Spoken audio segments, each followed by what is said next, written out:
আসসালামু আলাইকুম everyone. Skill take বিডির আজকের ক্লাসে আপনাদের স্বাগত জানাচ্ছি। আমি আফরিন আক্তার।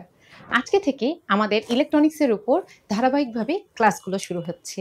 প্রথম ক্লাসে আজকে আমরা যে বিষয় নিয়ে আলোচনা করব সেগুলো হবে history of electronic revolution, electronics device, semiconductor material, PN junction diode এবং কিছু প্রিভিয়াস ইয়ারের কোশ্চেনগুলো।